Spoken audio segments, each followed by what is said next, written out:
right, everyone. Couple of things. Let's see if that'll refresh. I don't know what's going on with Panopto. It looks like they're all finished uploading now. I don't know. Hopefully, you guys could, well, I mean, when I have tried them, they've worked and they have sound and stuff, but they appear to be somewhat flaky as to whether they're available or not. All right, so let's go ahead then and see what is on the menu today. All right. We left off last time talking about drag, where the drag term was linear in velocity. And let me see. Got a lot of mess up here. Okay. All right. And we got expressions for location and velocity as a function of time for a two-dimensional motion. And there's more that we could do with those expressions, and your author does more with them. Maybe I can discuss that quickly. I'm going to use my personal notes instead of my lecture notes to discuss them. So I'm just going to remind you guys. It might be hard to recognize because it's my lecture notes. Let's zoom it in.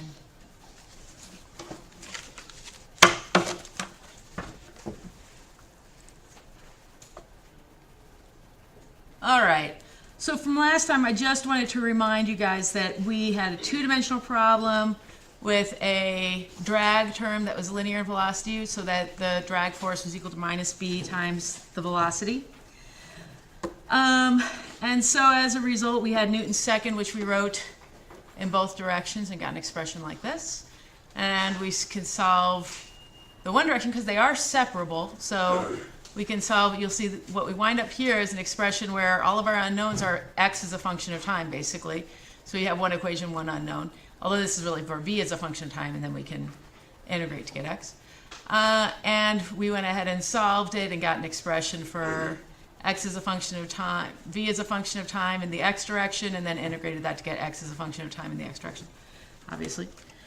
We did the same thing for the y direction, and we solved for vy as a function of time.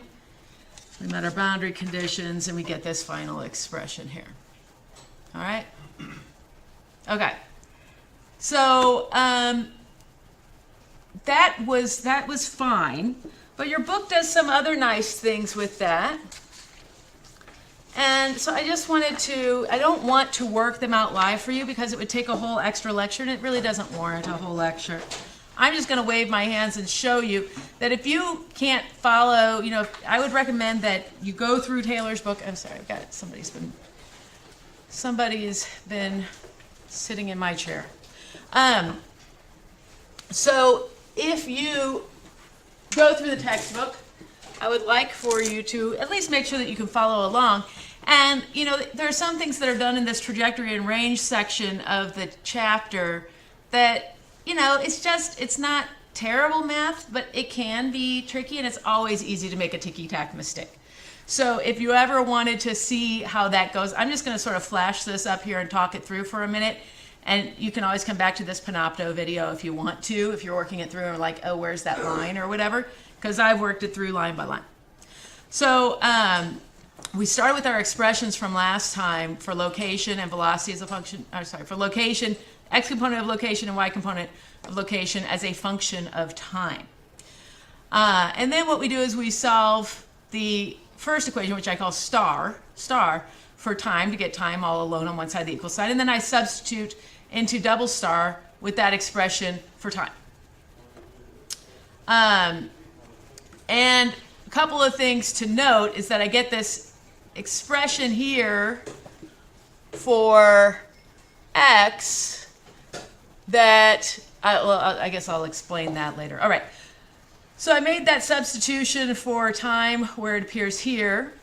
And then up here I had this expression 1 minus e to the minus t over tau.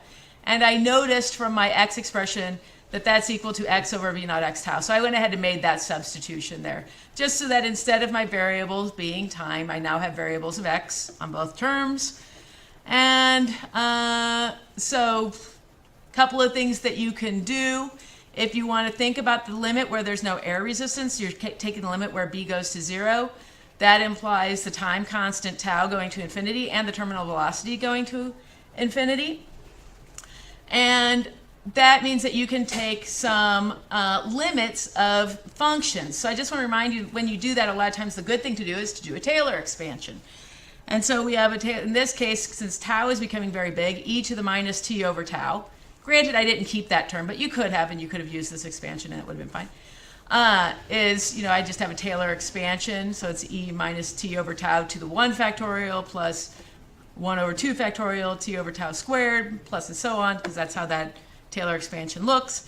Similarly, for the case where I have this natural log of 1 minus x over v naught xt, tau, I'm sorry, that's a tau, in the limit that tau is very large, this becomes 1 minus something small. And whenever you refer to something 1 minus something small, you call it 1 minus epsilon, where epsilon is assumed to be almost infinitesimally small.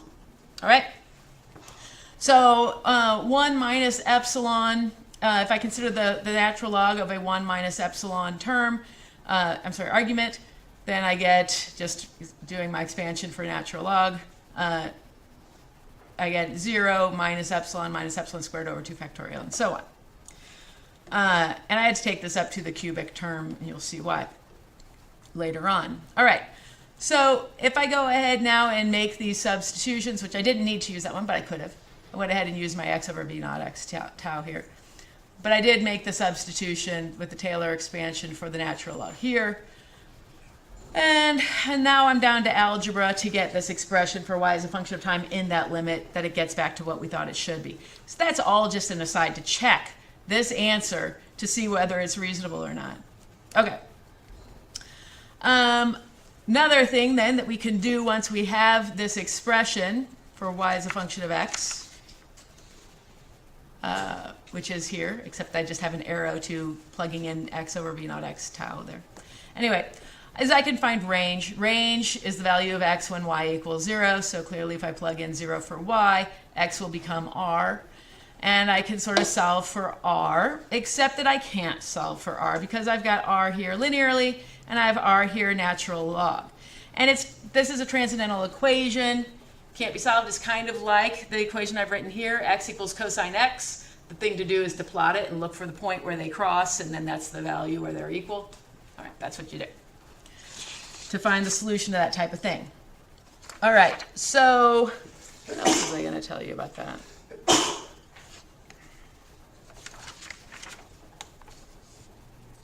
Okay.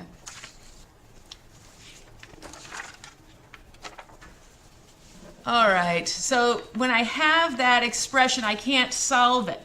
But I can consider again this limit where b is very small and solve it, because then I can do Taylor expansions everywhere where either 1 over tau or 1 over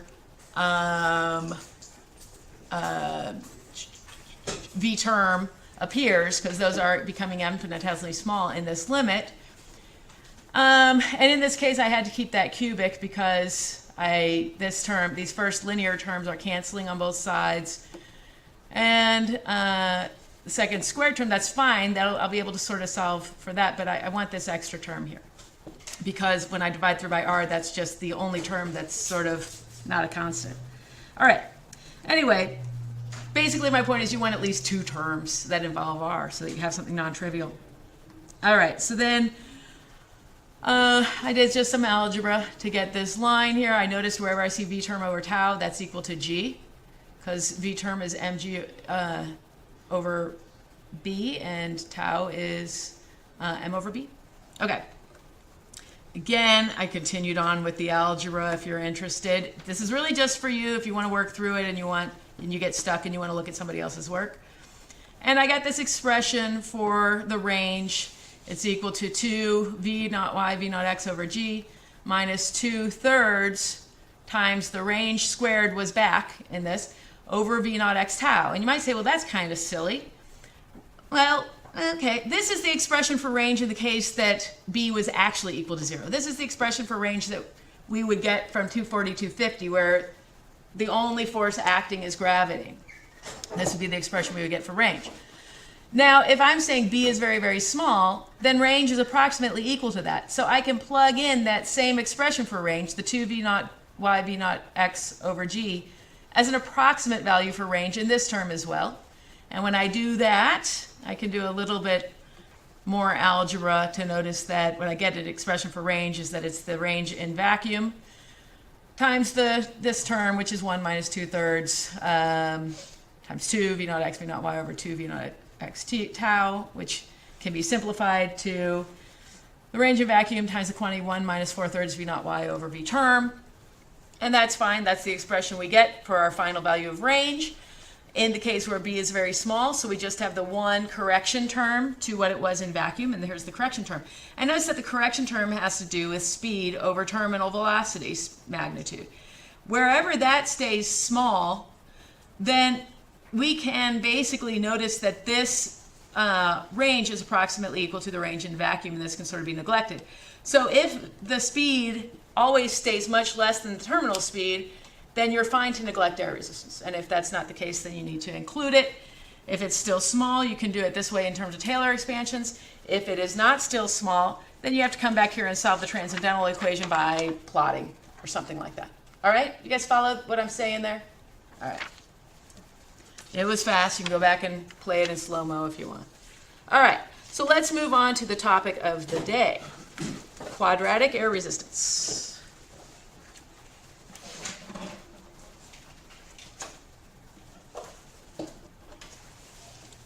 Focus here. All right. So this is part 4 of the chapter. That says quadratic.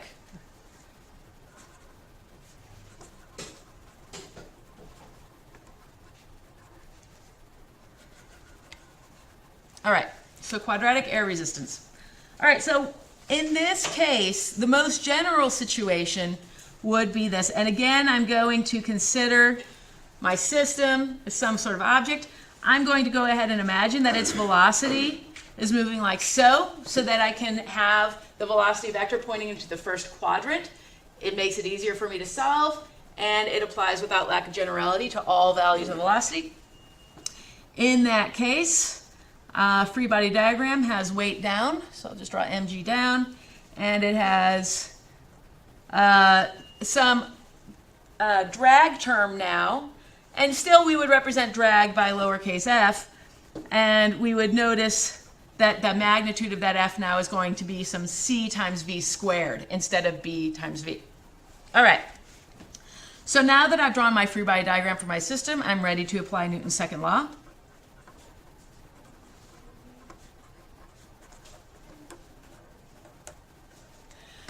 And what I've got is I'm going to write it in terms of vectors here, g, where g is the vector whose magnitude is acceleration due to gravity and whose direction is down toward the center of the earth. And I'll say plus the drag vector is equal to m times velocities time rate of change is one way to write it. Where we should remember,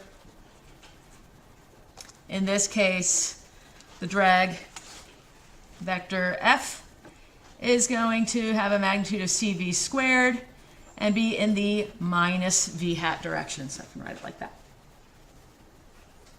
Okay, now I'm not going to solve this equation right now, but I am going to come back to it.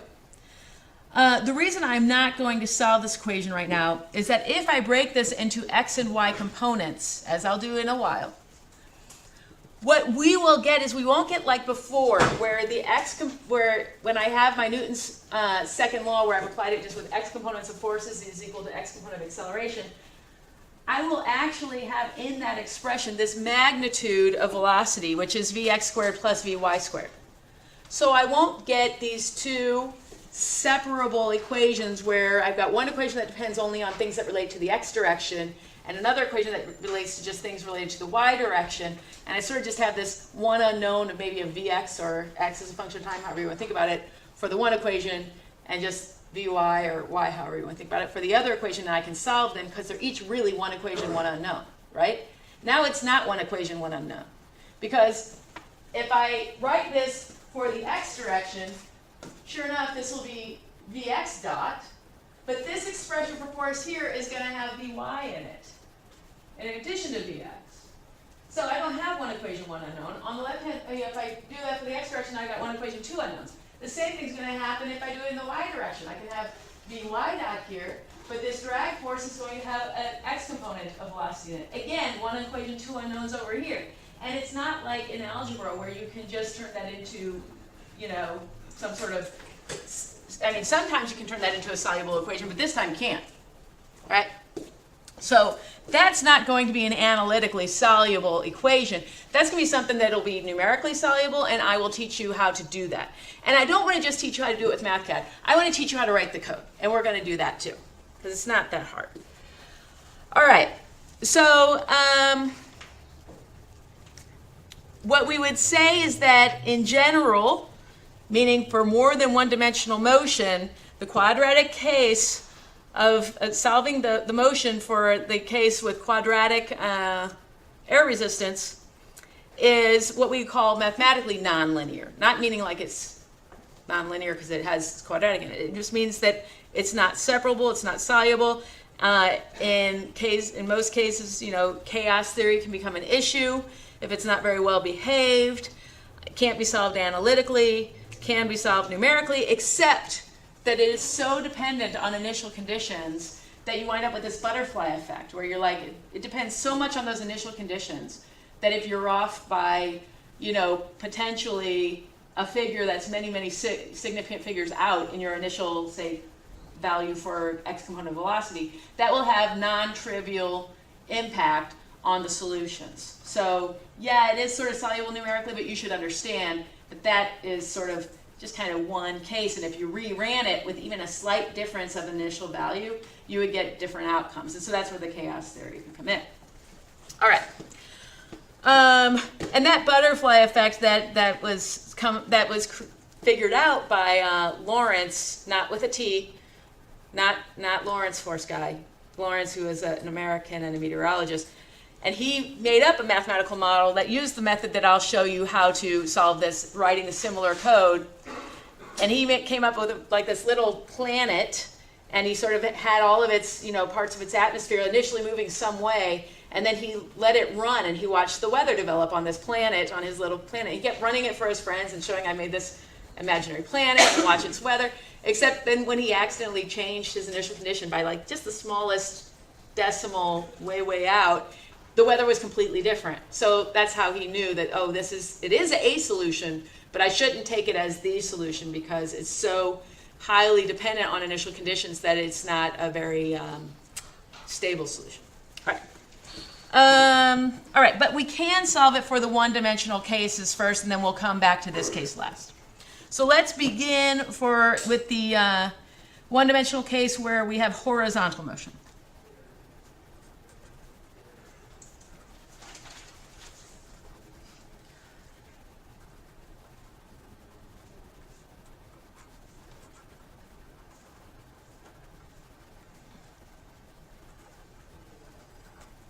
So that says horizontal motion with quadratic drag. I understand that my cursive is hard to read, so I'll generally repeat it for you after I read it. All right, so the problem we're going to consider is we're going to consider a bicyclist who's moving at a pretty high speed, such that the CV squared is much greater than the BV term for him. And so what we would do is we would consider the quadratic term in our drag force. And we're going to let him coast, like he just finished the finish line of a race, like your author mentions, and then decides to start coasting. All right, so here's our picture of a situation. I don't know. Oh, he should have it. Okay, I don't know. Sorry, not looking too great. But all right, so there he is, and he's moving very fast. and then he begins to coast at that moment. So the free body diagram for him, once he begins coasting, is he obviously has a weight. He obviously has a normal force. He is moving on a horizontal surface. Maybe I should write that out. So we're going to consider a bicyclist coasting to the stop on a horizontal surface.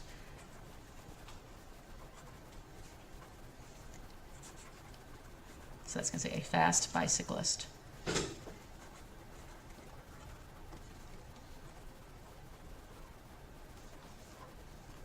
Coasting to a stop on a horizontal surface. That's not how you spell horizontal.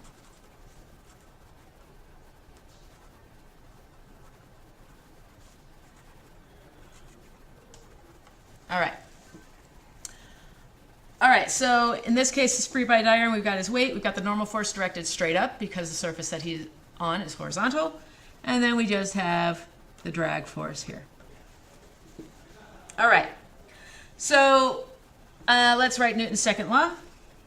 Sum of all x components of forces is equal to max. Sum of all y components of forces is equal to may. Newton's second. All right. So the y direction is just going to give us n minus mg is equal to 0 because he's moving horizontally, he's continuing to move horizontally. The y component of acceleration is 0, and that's kind of a trivial result. We don't really need to do anything with it. But the x component is not trivial, and it is quite interesting. So I've got, in this case, the x component of the normal force and weight are obviously 0, so I only have the drag force. And I should go ahead and note that I've got a coordinate system like so. So that the force has its full magnitude in the negative x direction, so it's minus c v squared. And I'm just going to, since it's moving purely in the x direction, I'm not even going to worry about subscripting that with x, but you could subscript that with x if you wanted to. Write that as vx squared if you wanted to. All right, and that is equal to max. And I see that this is already a function of v, and just knowing the calculus I'm going to have to do, it will be nice to write that instead of ax as vx dot, or just v dot, because this is only moving in the x direction. So far, so good? Okay. All right. So now I'm ready to solve, basically. So I have, and I like to switch it, because I like to get this variable with a time derivative, with the derivative on the time derivative on the left-hand side. So I'm going to rewrite this. M dv dt is equal to minus c v squared. All right, so now what I'm going to do, and you could think of this just like what we were doing before, where we multiply both sides by dt and integrate from initial to final, except I can't do that, because if I multiply this side by dt, I'll have something that's a function of v on the right-hand side, and I'm going to be trying to do an integral over v on the left-hand side. So I've got to get everything that has to do with v all together on one side. So I'm going to do that. M times 1 over v squared dv dt is equal to minus c.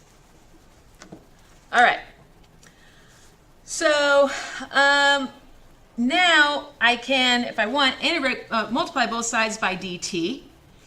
And what that will leave me with on this side is dv dt times dt, also known as dv, that'll have to integrate from initial to final. And on this side, I'll have a dt, I'll have to integrate from initial to final. And the way that your author says this is he basically takes this dt and multiplies it over here, which is fine.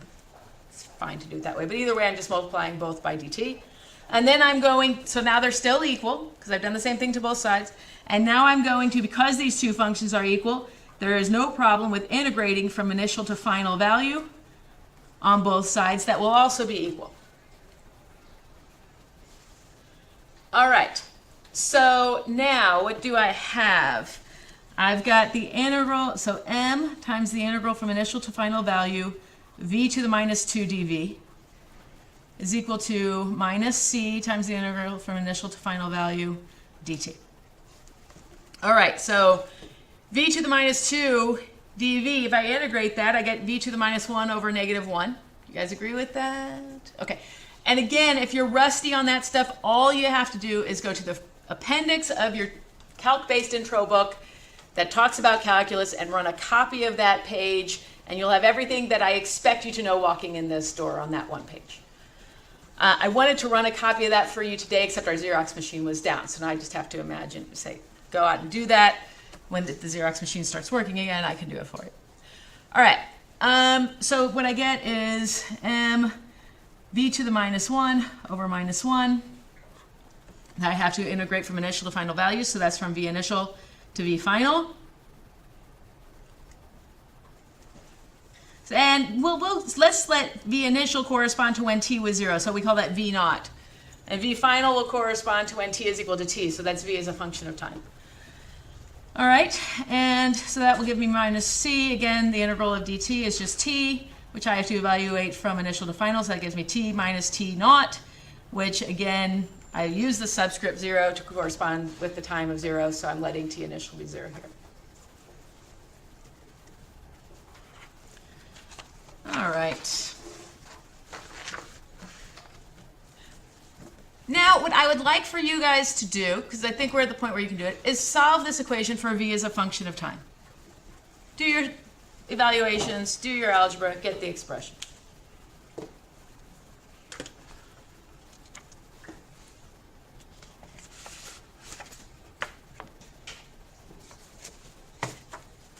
I'll give you a couple minutes to work on that.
All right, and the expression that I got, so please try to get to this, is v of t is equal to v naught over 1 plus t over tau, where I defined a tau. So if you didn't define a tau too, so you can write that expression that way.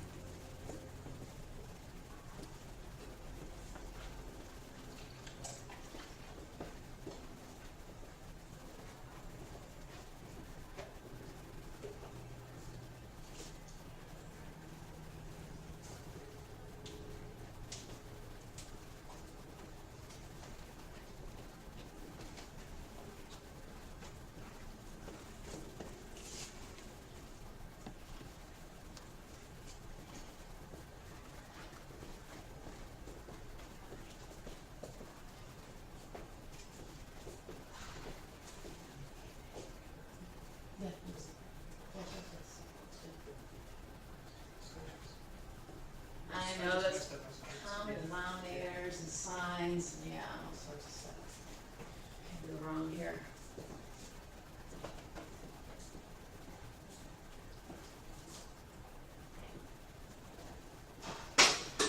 I'm sorry. What did I do? Just the umbrella? Yeah. Okay, sorry about that. It's kind of dark over here. I don't know. Yeah, you did. So you need to get this. You've got it. This is a common denominator.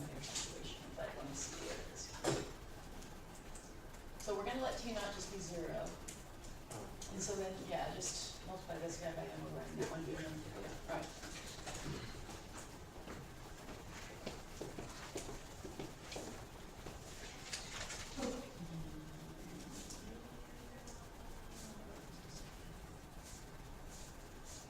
This is v to the minus 1. Yeah, sorry.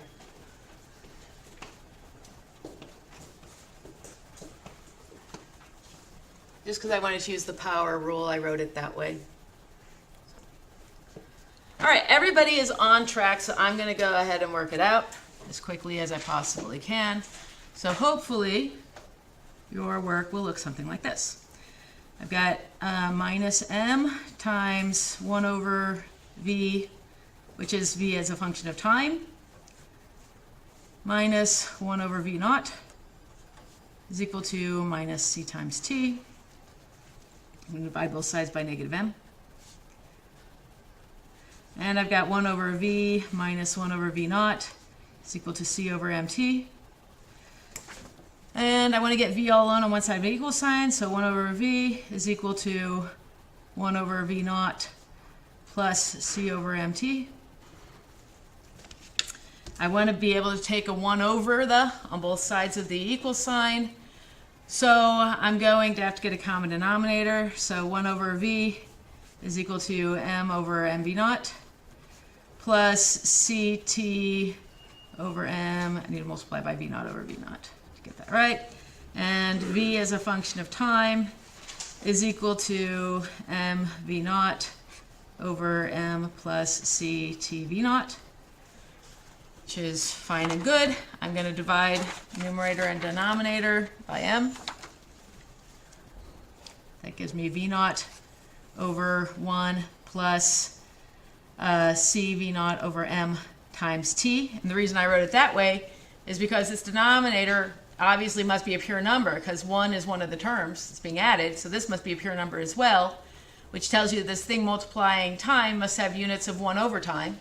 And so we will call that tau, which will be the time constant for quadratic drag. So we're going to define tau as equal to m over c v naught, and that will be called the time constant. I guess I'll just call it that, for a quadratic drag. That says for quadratic drag.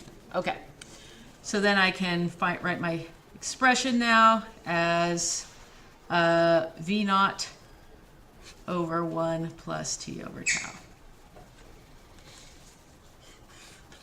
Okay, so now what I want to do, that's all well and good, but what I want to find is motion. And motion is location as a function of time. All right? So, oh, and by the way, I should point out on here, I should label, when we put everything that had to do with one variable all on one side of the equation and had everything to do with the second variable on the second side of the equation, where here we had v as a function of time, we call this, doing that, the separation of variables. Separation meaning there's an equal sign between them. They're completely on separate sides of the equations, of the equal sign.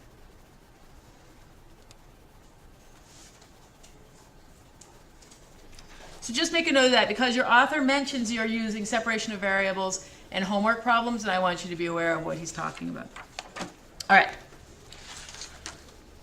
Okay, so let's do it again. Let's solve this thing for location as a function of time.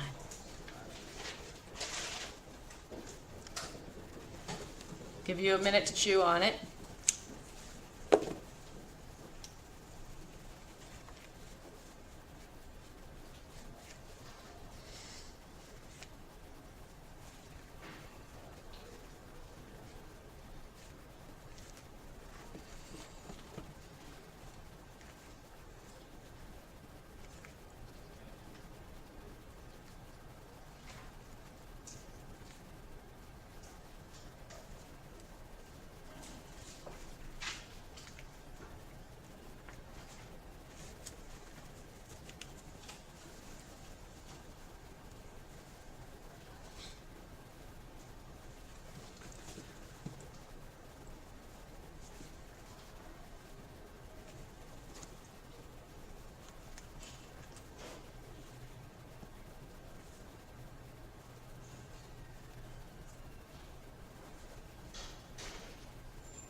right.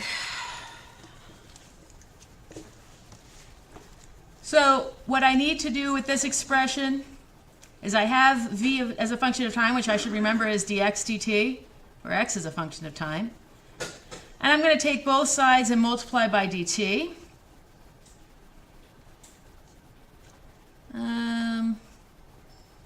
I want to write it as to the minus. It doesn't really matter. I'll write it as 1 over 1 plus t over tau. So I'm going to multiply both sides by dt and integrate from initial to final. Initial time I'm going to call 0. I wind up here because those variables cancel each other with the dt's that I have to integrate dx from its initial to final value. And I get x as a function of time minus x when t was equal to 0, which we'll call x naught. And we'll choose a coordinate system such that when t was equal to 0, we'll call that the origin, so that this was 0. That's equal to, okay, now I have to do this integral on this side. And this integral's not that bad once you realize that I can do a u type of thing here, where if I let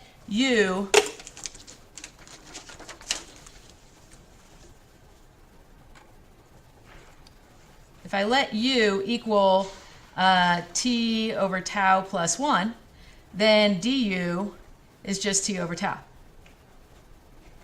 So in order to get my Jacobian right, such that this thing here that's to the minus 1 is my variable, I have to multiply dt by 1 over tau. Now I've got v naught times 1 over u du, but my equal sign won't hold unless I multiply by tau out here as well. All right? So now I've got v naught times tau times the integral of 1 over u du. What's the integral of 1 over u du? Natural log ln. ln of u.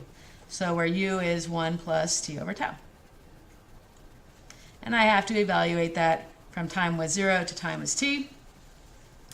And I get x as a function of time is equal to v naught tau, natural log of, this way, 1 plus t over tau minus natural log of 0. What's the natural log of 0?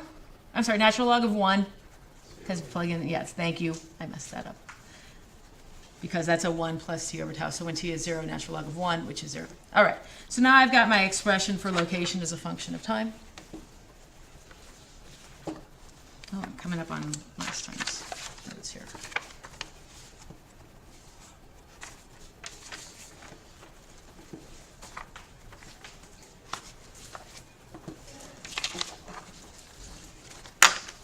All right.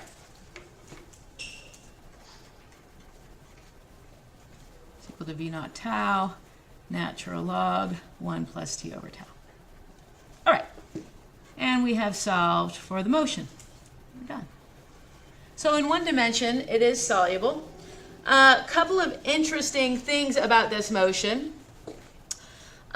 This velocity does indeed go to 0 if you evaluate it when t goes to infinity, but not like exponential dropping like it was before.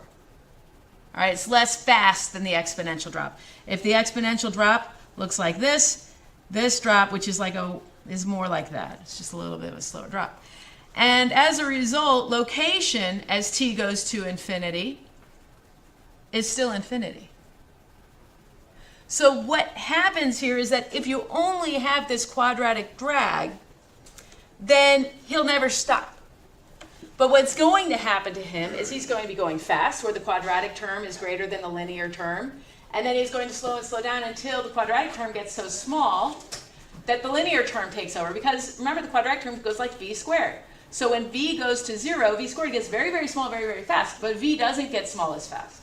So as he starts going slow, suddenly that quadratic term will be smaller than the linear term, and then his motion will go back to this exponential drop in velocity, and he'll slow down like he did.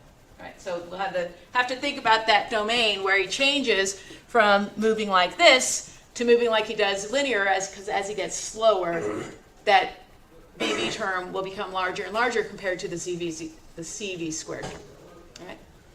All right. So he will indeed stop. Don't worry. But it'll be not from this portion of the motion. All right. So let's are there any questions right now about quadratic drag? All right, let's keep it moving. Vertical motion with quadratic drag is also super cool.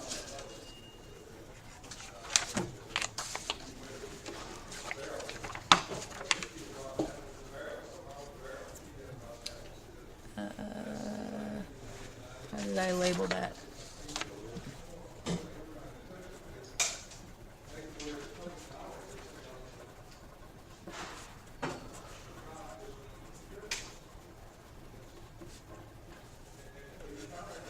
All right. So in this case, I'm going to imagine an object dropped. And are we going to let it be dropped from rest? What am I going to use for V naught?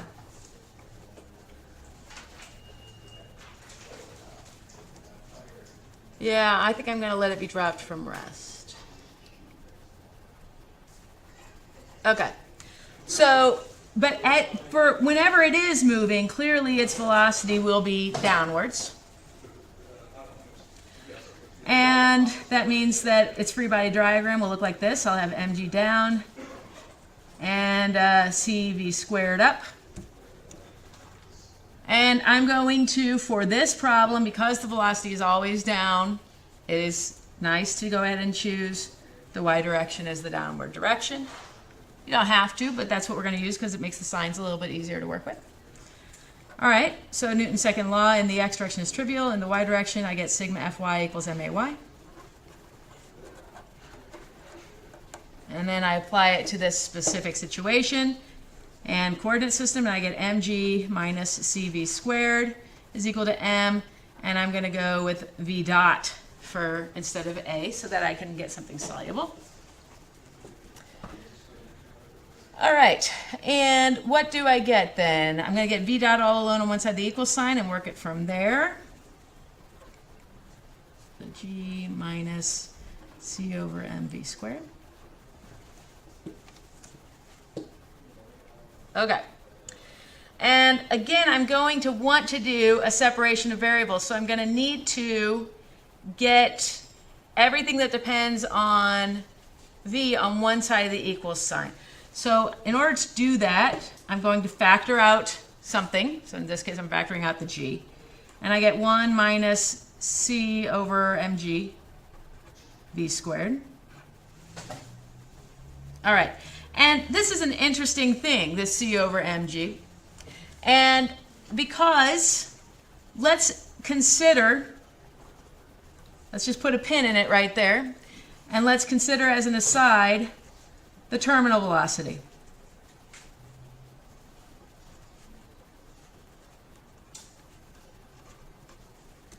All right. In order for this object to be moving at its terminal velocity, it must be that it's no longer accelerating downward. So what I'll have is sigma Fy is equal to MAY, and that acceleration will go to 0 once this object reaches its terminal velocity.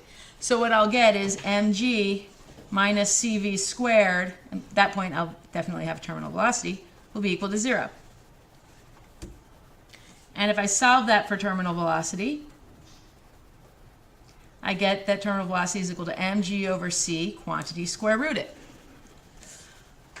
So that's just a little bit of an aside, so that when I look at this expression that I got from my differential equation here, I see that what I got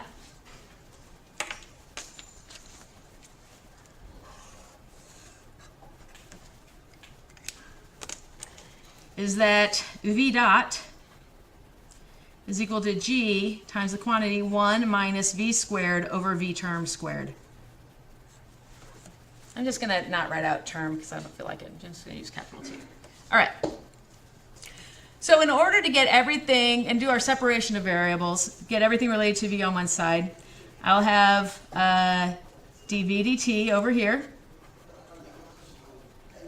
And that's equal to g times this object. But this has a v in it, so I'm going to divide both sides by it. So I'm going to have 1 minus v squared over v term on this side to the minus 1. And I'm going to multiply both sides by this dt. All right, so there's the equality that I like, because it's got everything with v on one hand side of the equal sign, and everything with t, although there's not that much of it, on the other side.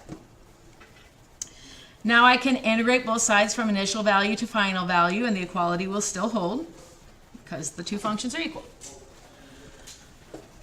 All right, so this guy here on the left-hand side.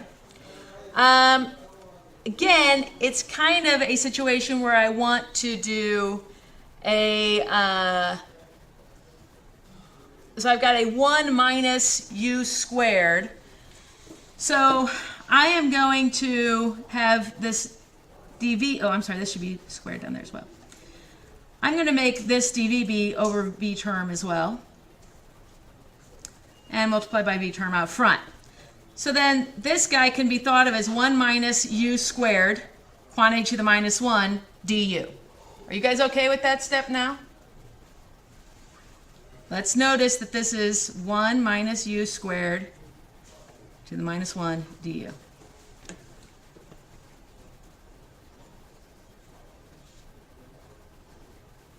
Where my variable u is just v over v term. So du is dv over v term. Are you okay with that, Logan? Or are you? Okay, so fine. So now the next thing I need to do is recognize that integral. That integral can be found in the front cover of your book, I believe, or the back cover of your book. 1 minus u squared quantity to the minus 1 du. That is arctangent of u. So let's notice that this is v terminal times the arc tangent. So that's hyperbolic arctangent of 1 minus v squared over vt squared. Evaluated from, we'll have it dropped from rest. Didn't have to, you could have a b initial, that'd be fine. To v as a function at some later time. And that is equal to g times the integral of dt from initial to final, which will just be t minus 0. Okay, so I'm going to multiply both sides by v term. Boom, boom. I'm going to take, because this is the arctangent, I'm going to take the tangent on both sides. And what I'll get is, oh, and by the way, I should have evaluated that first. Arctangent, not arctangent, hyperbolic arctangent. So here I get arctangent of 1 minus v squared over vt squared minus arctangent of 1, which is 0. And I'll talk to you about why that is the case later. That's equal to gt over v terminal. Take hyperbolic tangent of both sides. 1 minus v squared over v terminal squared is equal to hyperbolic tangent, or tangent, gt over vt. And then we'll solve that for v as a function of time. Now, as an aside, again, let's put a pin in it. Let's remind ourselves about these hyperbolic functions, because they're going to come up a lot. So as an aside, let's notice, because I'm talking about hyperbolic tangent, that tangent, T-A-N-H, of x, pardon me, I'm trying to go too fast, is equal to e to the x minus e to the negative x over e to the x plus e to the minus x. And I would also like you to notice that this could be written as minus I times the tangent of I times x. And where that comes from is remembering the Euler equation. So that if you have e to the x, you can write it as, or sorry, e to the ix, you can write that as cosine of x plus I times sine of x. And if you have e to the minus I times x, that will be cosine of x minus I sine of x. All right, and you can sort of add these together and you'll see 2 times cosine of x is equal to e to the ix plus e to the minus ix, right? And if you can imagine that instead of x here you were thinking about a variable u that was equal to ix, so if you want to take the, I'll divide both sides by 2. So if you wanted to take the cosine of something that was like ix, then you would get e to the minus x here and e to the positive x here. If instead of x being your argument for cosine, it was I times x. So this same thing holds, and when you think about multiplying by I to the x, now you're talking about these hyperbolic tangents, all right? Hyperbolic cosine, in that case, hyperbolic sine, you can also solve for it as well, in the case that you have sine of x, where x could be an imaginary number. All right, and take the ratio of those two and you'll get hyperbolic tangent. So I just want you to remember what these hyperbolic functions are and where they come from. So there's the end of my aside. We'll finish this solution. I thought I'd get it in. I will definitely finish this solution and do 2D motion with quadratic drag numerically at the start of next time.